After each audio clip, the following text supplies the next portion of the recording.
வணக்கம். ஜேகே செய்திகளின் பிரதான செய்திகள். முதலில் தலைப்புச் செய்திகள். அரசு நிதியை இழப்பீடாக பெற்ற முன்னாள் ஆட்சியாளர்களுக்கு எதிராக சட்ட நடவடிக்கை. லசந்த விக்ரமதுங்க தொடர்பிலான விசாரணை சுருக்கத்தை நாடாளுமன்றில் சமர்ப்பிக்குமாறு நாமல் வலியுறுத்தல். 17 வயதுடைய சிறுவன் படுகொலை செய்யப்பட்ட சம்பவம் தொடர்பில் பிணை வழங்கப்பட்ட 8 சந்தேக நபர்களுக்கு எதிராக ஆர்ப்பாட்டம். யாழ் பல்கலைக்கழக வளாகத்தில் தமிழ் மாணவர்களுக்கும் தென்னிலங்கை மாணவர்களுக்கும் இடையில் மோதல். 3500 பேர் சுகாதாரத்துறைக்கு ஆட்சேர்ப்பு செய்யவுள்ளதாக அமைச்சர் அறிவிப்பு. திருமணம் செய்து கொள்வோரின் எண்ணிக்கை 5இல் 1 பங்காக குறைவடைந்துள்ளதாக அறிவிப்பு. Booking.com வலைத்தளத்தின்படி 2025ஆம் ஆண்டில் உலகில் அதிகம் வரவேற்கப்பட்ட நகரங்களில் சிகிரியா முன்னிலை பெற்றுள்ளது. தங்குமிடம் உட்பட பல்வேறு பயண வசதிகளை பெற்றுக்கொள்வதற்காக 360 மில்லியனுக்கும் அதிகமான மக்களால் 2025ஆம் ஆண்டில் உலகில் அதிகம் வரவேற்கப்பட்ட 10 நகரங்களை வெளியிட்டுள்ள குறித்த வலைத்தளம் அப்பட்டியலில் முதலிடத்தில் சிகிரியா உள்ளதுடன் ஸ்பெயினில் உள்ள ஹாசோர்லா மற்றும் பிரேசிலில் உள்ள உருபிசி ஆகியவை அடுத்தடுத்த இடங்களை பெற்றுள்ளதாகவும் அறிவித்துள்ளது. வழக்கில் ஆஜராக தவறியதற்காக முன்னாள் நாடாளுமன்ற உறுப்பினர் ஹிருணிகா பிரேமச்சந்திரவிற்கு எதிராக பிறப்பிக்கப்பட்ட பிடியாணையை திரும்பப் பெற கொழும்பு நீதவான் நீதிமன்றம் உத்தரவிட்டுள்ளது. இன்று காலை வழக்கு விசாரணைக்கு எடுத்துக் கொள்ளப்பட்ட போது சந்தேக நபரான ஹிருணிகா பிரேமச்சந்திர நீதிமன்றில் ஆஜராக தவறியமையினால் அவரை கைது செய்து ஆஜர்படுத்துமாறு கொழும்பு பிரதான நீதவான் தனுஜா லக்மாலி பிடியாணை பிறப்பித்துள்ளார். பின்னர் மனு ஒன்றை சமர்ப்பித்து நீதிமன்றில் ஆஜராகிய ஹிருணிகா பிரேமச்சந்திர தனக்கு பிறப்பிக்கப்பட்ட பிடியாணையை திரும்பப் பெறுமாறு தனது சட்டத்தரணி மூலம் கோரிக்கை விடுத்துள்ளார். இதன்படி குறித்த பிடியாணையை திரும்பப் பெற நீதிபதி உத்தரவிட்டார். இலங்கை சுகாதாரத்துறையில் நிலவும் ஊழியர் பற்றாக்குறையை பூர்த்தி செய்ய நடவடிக்கை எடுக்கப்பட்டுள்ளதாக சுகாதார மற்றும் ஊடகத்துறை அமைச்சர் வைத்தியர் நலிந்த ஜெயதிச அறிவித்துள்ளார். இதன்படி அடுத்த மாதம் 3500 தாதியர்கள் மற்றும் 976 குடும்ப சுகாதார சேவை அதிகாரிகள் ஆட்சேர்ப்பு செய்ய நடவடிக்கை எடுக்கப்படவுள்ளது. பேராதனை போதனா வைத்தியசாலையில் புதிய பிளாஸ்டிக் அறுவை சிகிச்சை பிரிவை திறந்து வைக்கும் நிகழ்வில் கலந்து கொண்டு உரையாற்றும் போதே அமைச்சர் இதனை குறிப்பிட்டார். சமீப காலமாக வெளிநாடு சென்ற அனைத்து மருத்துவர்களையும் மீண்டும் நாட்டிற்கு வருமாறும் அவர் அழைப்பு விடுத்துள்ளார். இதேவேளை தற்போது சுமார் 20,000 இதய நோயாளிகள் இருதய அறுவை சிகிச்சைக்காக பல்வேறு வைத்தியசாலைகளில் காத்திருப்பதாகவும் மருத்துவர் தொழிற்சங்க கூட்டணியின் தலைவர் விசேட வைத்தியர் சமல் சஞ்சீவ தெரிவித்துள்ளார்.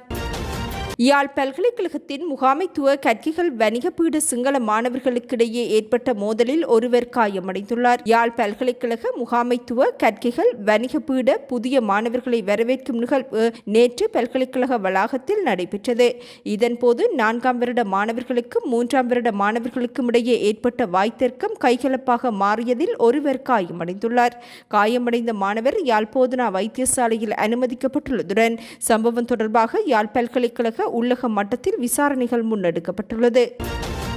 சிறுவர் தினத்தன்று சிறுவன் ஒருவர் கொலை செய்யப்பட்ட சம்பவம் தொடர்பில் கைது செய்யப்பட்ட சந்தேக நபர்களை பிணையில் விடுவித்தமைக்கு எதிராக ஆர்ப்பாட்டம் ஒன்று முன்னெடுக்கப்பட்டுள்ளது. மாத்தளை மேல் நீதிமன்றத்தினால் பிணை வழங்கப்பட்டு குறித்த சந்தேக நபர்கள் விடுதலை செய்யப்பட்டுள்ள நிலையில் 8 சந்தேக நபர்களின் பிணையையும் இரத்து செய்து மீண்டும் அவர்களை சிறையில் அடைக்க வேண்டும் என ஆர்ப்பாட்டத்தில் வலியுறுத்தப்பட்டுள்ளது. மாத்தளை மேல் நீதிமன்றத்தின் கவனத்திற்கு இவ்விடயம் கொண்டுவரப்பட்டுள்ள நிலையில் மாத்தளை போலீஸ் பிரிவுக்குட்பட்ட மகாவில்ல நாளந்த தோட்டம் மடவல்ல உள்பத்து பிரதேச மக்கள் நேற்று கவனஈர்ப்பு போராட்டம் ஒன்றை முன்னெடுத்தனர். இதன்போது பிரதேச மக்கள் சந்தேக நபர்களுக்கு எதிராக கோஷங்களை எழுப்பி ஸ்லோகங்களை ஏந்தி ஊர்வலமாக சென்று தமது எதிர்ப்பினை வெளியிட்டனர். கடந்த வருடம் இடம்பெற்ற சிறுவர் தினத்தன்று மோகன் யுகேஷ் என்ற 17 வயதுடைய பாடசாலை மாணவர் தனது நண்பனின் காதலியை பார்க்க அவரது வீட்டிற்கு சென்றபோது காதலியின் உறவினர்களால் தடியினாலும் தலை கவசத்தினாலும் தாக்கி கொலை செய்யப்பட்டிருந்தார். இச்சம்பவம் தொடர்பாக 8 சந்தேக கைது செய்யப்பட்டு விளக்கமறியலில் வைக்கப்பட்டிருந்தனர். சுமார் 3 மாதங்களுக்கு மேல் விளக்கமறியலில் வைக்கப்பட்டிருந்த சந்தேக நபர்கள் 8 பேரும் கடந்த ஜனவரி மாதம் 28ஆம் தேதி மாத்தளை மேல் நீதிமன்றத்தினால் பிணை வழங்கப்பட்டு விடுதலை செய்யப்பட்டிருந்தனர். இந்நிலையில் விடுதலையான சந்தேக நபர்கள் சாட்சியங்களை அச்சுறுத்தியதனால் பாதுகாப்பு கோரி மீண்டும் அவர்களை கைது செய்யுமாறு பாடசாலை மாணவர்கள் பிரதேச மக்கள் என 200க்கும் மேற்பட்டவர்கள் கலந்து கொண்டு சந்தேக நபர்களின் பிணையை இரத்து செய்து அவர்களை மீண்டும் சிறையில் அடைக்க உத்தரவிட வேண்டும் என கவனஈர்ப்பு போராட்டத்தை முன்னெடுத்திருந்தமை குறிப்பிடத்தக்கது. ஊடகவியலாளர் லசந்த விக்ரமதுங்க படுகொலை தொடர்பில் விசாரணைகளுக்கு பாதிப்புகள் ஏற்படாதவாறு விசாரணை சுருக்கம் ஒன்றை நீதி அமைச்சர் நாடாளுமன்றத்தில் சமர்ப்பிக்க வேண்டும் என ஸ்ரீலங்கா பொதுஜன பெரமுனவின் தேசிய அமைப்பாளரும் நாடாளுமன்ற உறுப்பினருமான நாமல் ராஜபக்ச அறிவித்துள்ளார். சட்டத்துறை மீது அழுத்தங்கள் பிரயோகிப்பதையும் அரசாங்கம் தவிர்த்துக் கொள்ள வேண்டும் என அவர் வலியுறுத்தியுள்ளார். பொலனறுவையில் கிராமத்திற்கு கிராமம் வேலை திட்டத்தை ஆரம்பித்து ஊடகங்களுக்கு கருத்துரைக்கும் போதே அவர் இவ்வாறு குறிப்பிட்டார். தமக்கு ஆட்சி அதிகாரத்தை வழங்கிய மக்களுக்கு இந்த அரசாங்கம் அநீதி இழைத்துள்ளது. தாம் கூறிய அனைத்தும் பொய் என்பதை அரசாங்கமே ஒத்துக்கொண்டதை போன்று செயற்பட்டுக் கொண்டிருக்கின்றது.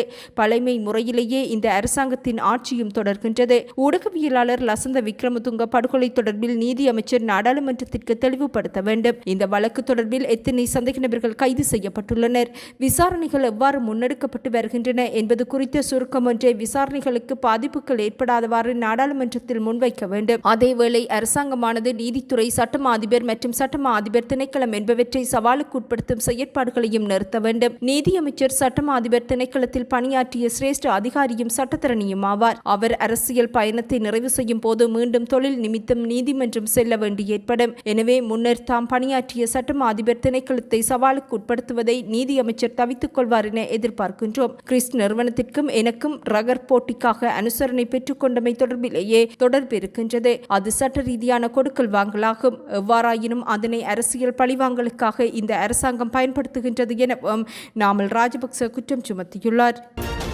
கோழி இறைச்சி மற்றும் முட்டையின் விலைகள் வீழ்ச்சியடைந்துள்ளமையினால் உற்பத்தியாளர்கள் சிரமத்திற்குள்ளாகியுள்ளதாக அகில இலங்கை கோழிப்பண்ணை வியாபாரிகள் சங்கம் அறிவித்துள்ளது. கொழும்பில் நேற்று நடைபெற்ற ஊடக சந்திப்பில் கலந்து கொண்டு உரையாற்றும் போதே இலங்கை கோழிப்பண்ணை வியாபாரிகள் சங்கத்தின் தலைவர் மாதலி ஜெயசேகர இதனை குறிப்பிட்டார். அத்துடன் கால்நடை தீவனமாக மக்காச்சோளத்தை மானிய விலையில் வழங்க நடவடிக்கை எடுக்க வேண்டும் எனவும் அகில இலங்கை கோழிப்பண்ணை வியாபாரிகள் சங்கம் வலியுறுத்தியுள்ளது. குருநாகல் தோராய பகுதியில் இடம்பெற்ற பேருந்து விபத்திற்கான காரணம் வெளியிடப்பட்டுள்ளது. பேருந்து அதிவேகமாக இயக்கப்பட்டதன் காரணத்தினாலேயே இந்த விபத்து சம்பவித்துள்ளதாக போலீஸ் ஊடக பேச்சாளரும் போலீஸ் அத்தியட்சகருமான புத்திக மனதுங்க தெரிவித்துள்ளார். கதிர்வேலவில் இருந்து குருநாகல் நோக்கி பயணித்த பேருந்தொன்று தோராய பகுதியில் நிறுத்தப்பட்டிருந்த போது மாதுரோயாவில் இருந்து கொழும்பு நோக்கி பயணித்த பேருந்தொன்று குறித்த பேருந்தின் மீது மோதியதில் இந்த விபத்து சம்பவித்துள்ளது. சம்பவத்தில் காயமடைந்த 28 பேர் குருநாகல் போதனா வைத்தியசாலையில் அனுமதிக்கப்பட்டுள்ளதுடன் இவர்களுள் 4 உயிரிழந்துள்ளமையும் 3 நிலைமை கவலைக்கிடமாக உள்ளதாகவும் வைத்தியர்கள் அறிவித்துள்ளனர். சம்பவம் தொடர்பில் குருநாகல் போலீசார் மேலதிக விசாரணைகளை முன்னெடுத்துள்ளனர். ஆரியகுளத்தைச் சேர்ந்த இளைஞர் ஒருவரை கடத்தி 8 மில்லியன் ரூபாய் நிதி மோசடி செய்த வழக்கில் ஒரு பெண் உட்பட 4 சந்தேக நபர்கள் யாழ் போலீசாரால் கைது செய்யப்பட்டுள்ளனர். போலீசாரின் கூற்றுப்படி குறித்த இளைஞன் வேலைக்காக ஐரோப்பா செல்ல திட்டமிட்டிருந்ததாகவும் ஒரு பெண் அவரை அணுகி 8 மில்லியன் ரூபாய் கொடுத்தால் 2 வாரங்களுக்குள் அவரை அழைத்துச் செல்வதாக உறுதியளித்ததாகவும் ஆரம்பகட்ட விசாரணைகளில் கண்டறியப்பட்டுள்ளது. சில நாட்களுக்கு பின்னர் அப்பெண் மேலும் 3 பேருடன் சேர்ந்து ஒரு வாகனத்தில் இளைஞரின் வீட்டிற்கு சென்று அவரை கடத்திச் சென்று அவரது வங்கிக் கணக்கில் இருந்து பணத்தை தனது வங்கிக் கணக்கிற்கு மாற்றியுள்ளார். பின்னர் சந்தேக நபர்கள் பாதிக்கப்பட்டவரை கோப்பாயில் உள்ள ஒரு வெறிச்சோடிய பகுதியில் கைவிட்டு சென்றுள்ளனர். விசாரணையை தொடர்ந்து சந்தேக நபர்கள் கைது செய்யப்பட்டதுடன் குற்றத்திற்கு பயன்படுத்தப்பட்ட வாகனமும் பறிமுதல் செய்யப்பட்டுள்ளதாக போலீசார் தெரிவித்துள்ளனர். அரசு நிதியை இழப்பீடு என்ற பெயரில் கையூட்டலாக பெற்ற முன்னாள் நாடாளுமன்ற உறுப்பினர்களுக்கு எதிராக தகுந்த சட்ட நடவடிக்கை எடுக்கப்படும் என போக்குவரத்து, நெடுஞ்சாலை, துறைமுகங்கள் மற்றும் சிவில் விமான சேவைகள் அமைச்சர் பிமல் ரத்நாயக்க தெரிவித்துள்ளார். கிளிநொச்சிக்கு விஜயம் மேற்கொண்டிருந்த அவர் கிளிநொச்சி தொடருந்து நிலையத்திற்கான கள விஜயத்தில் ஈடுபட்டதன் பின்னர் ஊடகங்களுக்கு கருத்துரைக்கும் போதே இதனை குறிப்பிட்டார். அறக்கலைய போராட்டம் இடம்பெற்ற காலப்பகுதியில் தங்களது இல்லங்களுக்கு ஏற்பட்ட சேதங்களுக்கான இழப்பீடாக அப்போதைய நாடாளுமன்ற உறுப்பினர்கள் 122 கோடி ரூபாவிற்கும் அதிக தொகையை பெற்றுள்ளனர். அரசாங்கத்திடமிருந்து இவ்வாறான இழப்புகளுக்காக 25 லட்சம் ரூபாவினையே உயர்ந்தபட்ச இழப்பீடாக வழங்க முடியும். யுத்தத்தினால் பாதிக்கப்பட்ட மக்களுக்கு 5 முதல் 10 லட்சம் ரூபாய் வரையிலேயே இழப்பீடு வழங்கப்பட்டது. யுத்தத்தில் தாக்குதலுக்கு உள்ளான வீடுகளுக்கு அதிகபட்சமாக 16 லட்சம் ரூபாய் மாத்திரமே வழங்கப்பட்டது. சிலருக்கு எந்தவொரு நிவாரணமும் கிடைக்கப்பெறவில்லை. எனினும் கெஹலிய ரம்புக்வெல 900 லட்சம் ரூபாவினை பெற்றுக் கொண்டுள்ளார். அந்த நிதியில் கிளிநொச்சியில் ஒரு கிராமத்தை அபிவிருத்தி செய்திருக்க முடியும். இத்தகைய சேதங்களுக்கான ஆதாரங்கள் சமர்ப்பிக்கப்பட்டுள்ளனவா என்பது தொடர்பில் ஆராயப்பட வேண்டும் என்பதுடன் இந்த இழப்பீடுகள் முற்று முழுதாக கையூட்டலாகவே வழங்கப்பட்டுள்ளன. எனவே இது தொடர்பில் விசாரணைகள் முன்னெடுக்கப்பட்டு அவர்களுக்கு எதிராக சட்ட நடவடிக்கை எடுக்கப்படும் என போக்குவரத்து, நெடுஞ்சாலை, துறைமுகங்கள் மற்றும் சிவில் விமான சேவைகள் அமைச்சர் பிமல் ரத்நாயக்க அறிவித்துள்ளார். முன்னாள் சுகாதார அமைச்சர் கெஹலிய ரம்புக்வெலவின் வீட்டிற்கு முன்பாக மலர் வளையம் வைக்கப்பட்ட சம்பவம் தொடர்பில் வைத்தியர் சமல் சஞ்சீவ தொடர்பாக சட்டமா அதிபரின் ஆலோசனையை பெற்று துரித நடவடிக்கை எடுக்குமாறு கொழும்பு நீதவான் நீதிமன்றம் போலீசாருக்கு உத்தரவிட்டுள்ளது. இது தொடர்பான வழக்கு இன்று கொழும்பு பிரதம நீதவான் தனுஜா லக்மாலி முன்னிலையில் விசாரணைக்கு எடுத்துக் கொள்ளப்பட்டது. இச்சம்பவம் தொடர்பாக சட்டமா அதிபரின் ஆலோசனையை பெற்ற பின்னர் அடுத்த கட்ட நடவடிக்கை எடுப்பதற்கு தயாராகி வருவதாக கருவாத்தோட்டம் போலீசார் அறிவித்துள்ளனர். இதன் போது பிரதிவாதி தரப்பில் முன்னிலையான சட்டத்தரணி நீதிமன்றில் சாட்சியங்களை சமர்ப்பித்து இச்சம்பவம் தொடர்பாக சட்டமா அதிபரிடம் ஆலோசனை பெற வேண்டிய அவசியமில்லை என சுட்டிக்காட்டினார். இச்சம்பவம் தொடர்பான காணொலி காட்சியை பார்வையிட்ட பின்னர் வழக்கை தொடர்வதா இல்லையா என்பது குறித்து போலீசார் தீர்மானிக்க முடியும் எனவும் சட்டத்தரணி சுட்டிக்காட்டினார். இந்த வழக்கின் அடிப்படையிலான காணொலி காட்சிகளை சட்டமா அதிபரிடம் சமர்ப்பிக்கவும் ஆலோசனை பெற்று உடனடியாக நடவடிக்கை எடுக்குமாறும் போலீசாருக்கு நீதவான் உத்தரவிட்டுள்ளார். இந்நிலையில் இவ்வழக்கு எதிர்வரும் மார்ச் 24 வரை ஒத்திவைக்கப்பட்டது.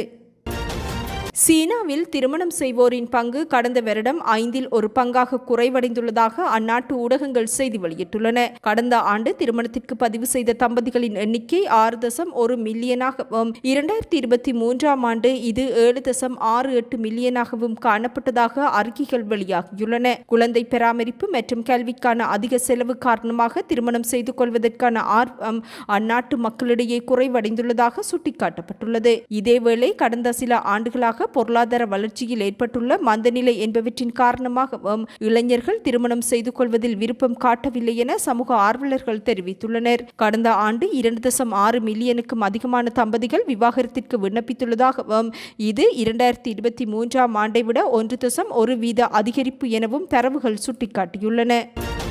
அடுத்த வருடம் முதல் இலத்திரனியல் சிகரெட்டுகளை வைத்திருப்பதற்கும் பயன்படுத்துவதற்கும் தடை விதிக்க ஹாங்காங் அரசாங்கம் தீர்மானித்துள்ளது. இவ்விடயத்தை செயற்படுத்துவதற்கு தேவையான சட்டங்கள் இயற்றப்படும் என ஹாங்காங்கின் சுகாதார செயலாளர் லோ சுங் மவ் அறிவித்துள்ளார்.